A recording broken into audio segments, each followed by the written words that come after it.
and welcome to Watson, Farley and Williams' Countdown to COP, Financing and Fueling the Future podcast series. I'm Mhairi Main Garcia, your host today. In this chapter, we will be discussing the oil and gas sector and the drive towards net zero. I'd like to welcome our guest, Joe Levin. Joe is a partner in the firm's projects team based in London. He advises lenders and sponsors on project finance, acquisition finance, reserve-based lending, and other structured financings, and has a particularly impressive track record in the upstream oil and gas sector, advising E&P companies, traders, and both multilateral and commercial lenders across Europe, Africa, and beyond. Welcome, Joe. Thank you for having me. Let's kickstart today's discussion with a general question. Where does the oil and gas sector stand in the drive towards net zero?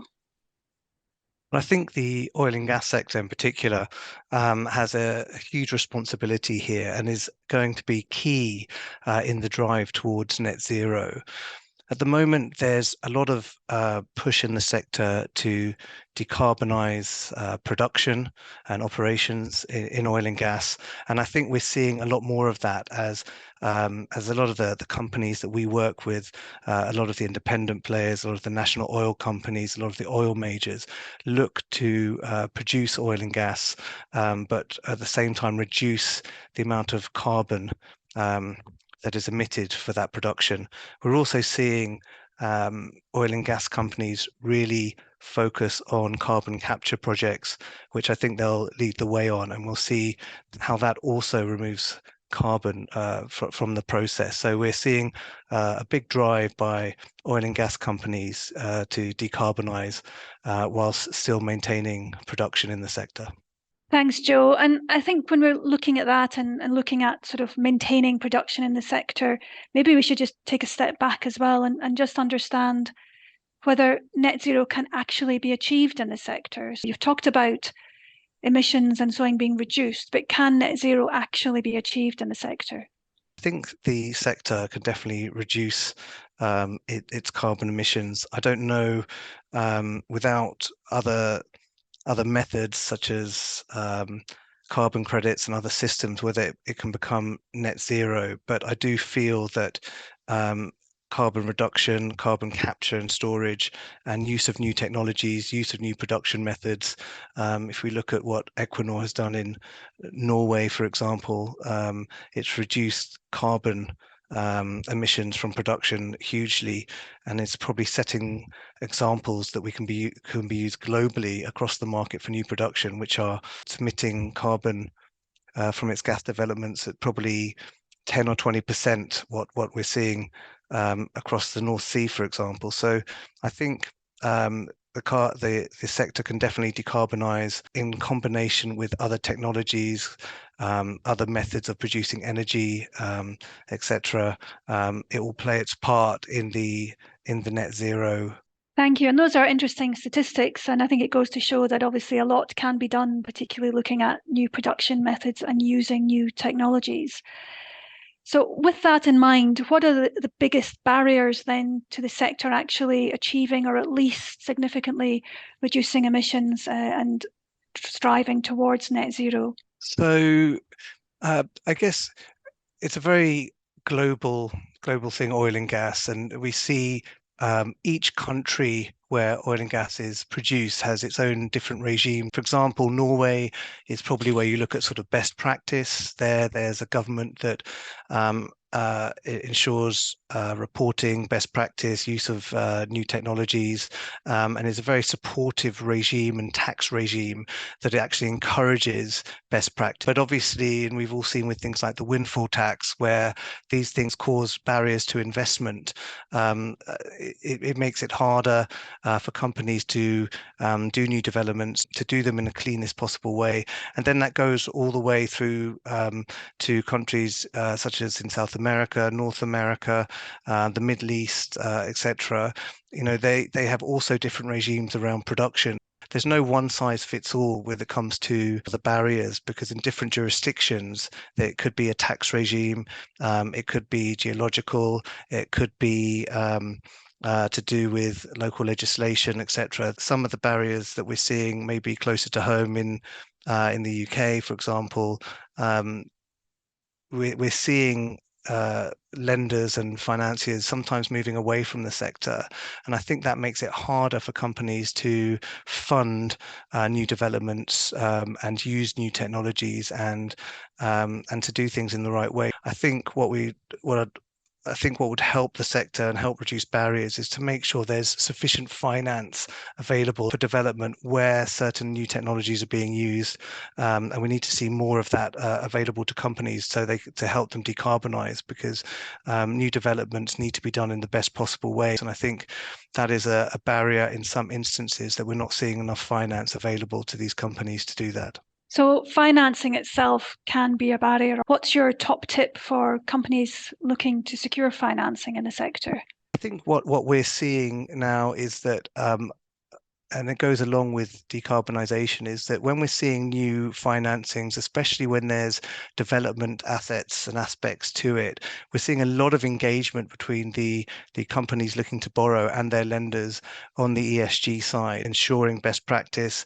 Lenders are agreeing with companies' environmental and social action plans, and it's in those plans where lenders might say to companies, we are going to lend to you, but we need to see you reduce flaring, or we need to see you use these technologies. We would recommend to oil and gas company clients is that they engage with their lenders, work out what is the art of the possible. Of course, it has to be economic. There's no point in lenders requiring companies to use technologies that just aren't economic for the deal or for the company, or don't really work in the jurisdictions that that company is developing assets in. But really, it's engagement between the borrower and its lenders on the ESG side and what could be done to ensure best practice. And I think that allows banks to lend more to these companies. And I think it's just that key engagement between borrowers and banks that will hopefully unlock more capital for those and more lending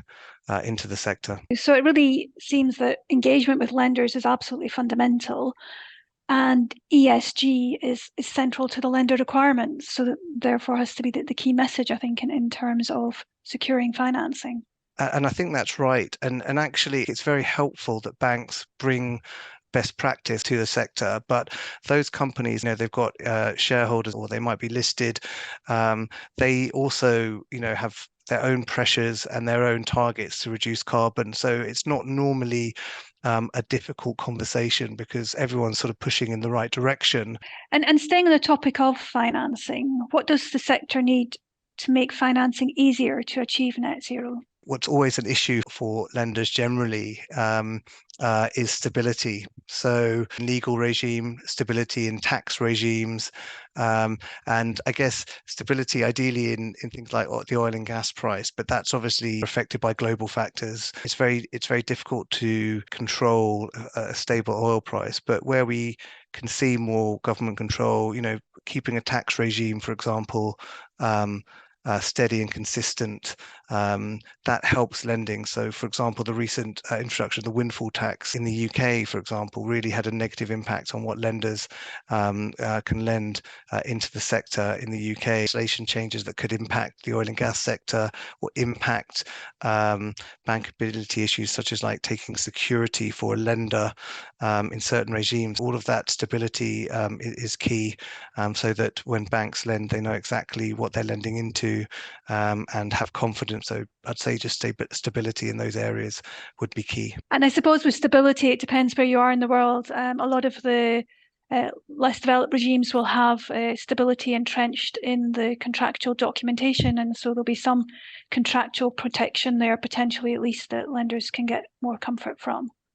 That's right. I mean, oil and gas has been around for a long time, and there are deals, and there are a number of significant oil and gas jurisdictions where the regimes have been relatively stable for long periods, but governments change, and some jurisdictions there is no stability, but somehow deals still get done.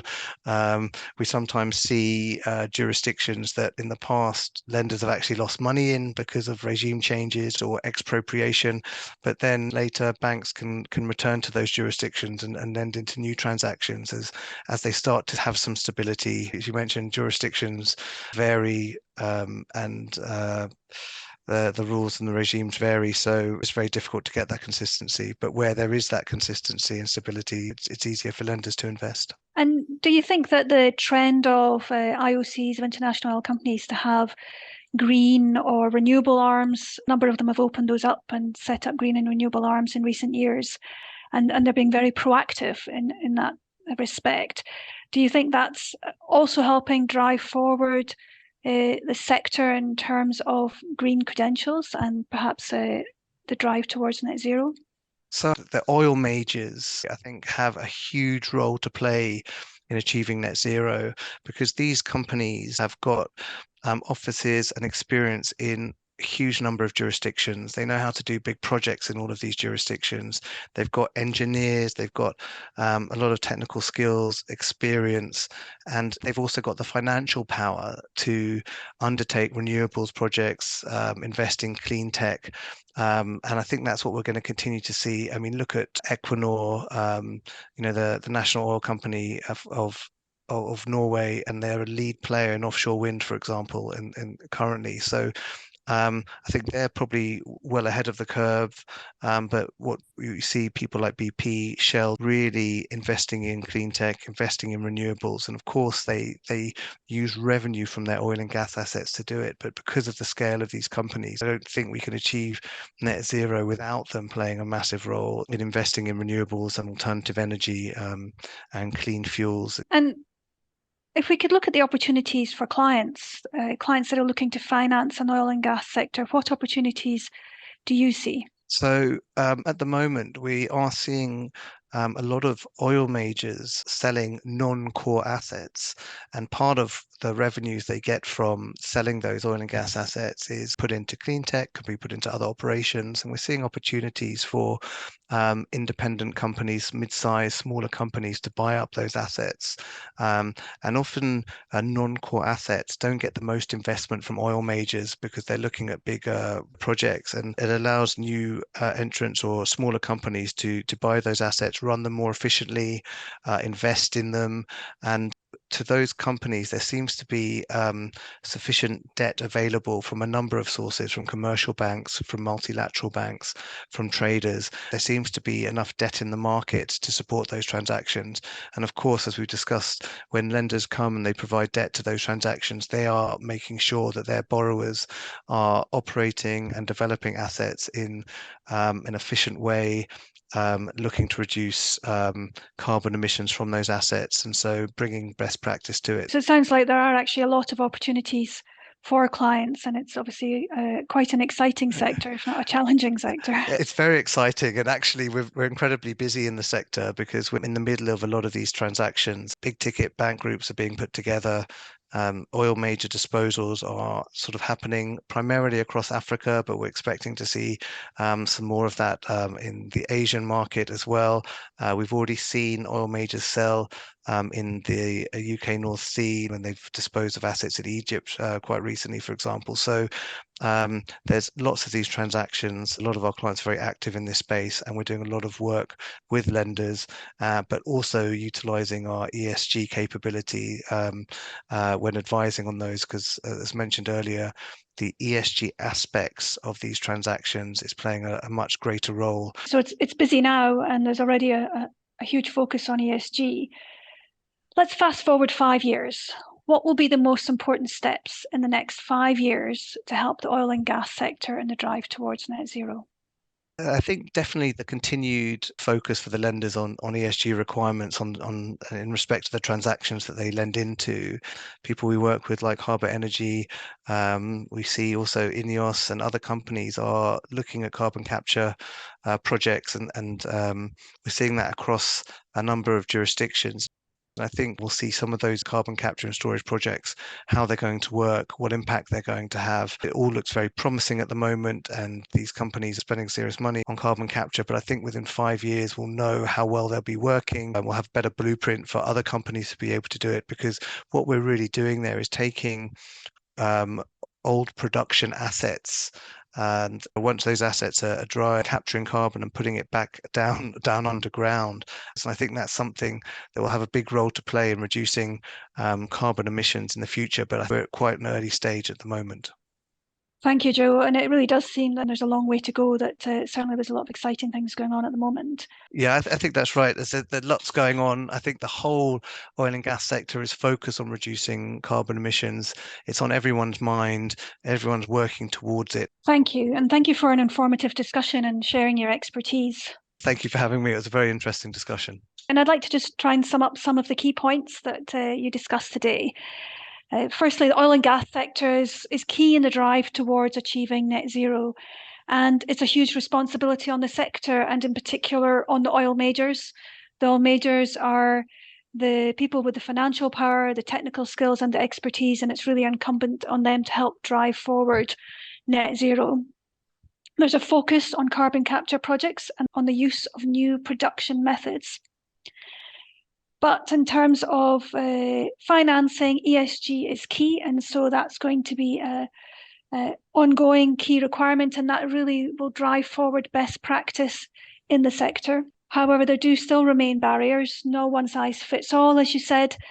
Tax, geological, technological, local legislation, all of these are different barriers in different countries, and so they need to be looked at in context. Horses for courses, as they say. And I think the last thing to sum up is in terms of net zero being on everyone's minds. I thought that was really key, that everyone's really working towards it in the sector, but it is an ongoing challenge. There's a journey to go, and that by itself, the sector may not necessarily achieve it. It needs to have the support of governments, but it also needs to have collaboration amongst stakeholders, and also the benefit of new technologies. Yep, that sums it up very well. Thank you, and thanks for being our guest on this podcast. And thank you to the listeners for your time and engagement. Please do get in contact with us for your feedback, or if you have any questions about the topics we've covered today. To listen or view the transcripts of all the episodes of the COP28 series, please visit wfw.com. We look forward to welcoming you to our next podcast of Watson Farley and Williams Countdown to COP Financing and Fueling the Future podcast series. Thank you.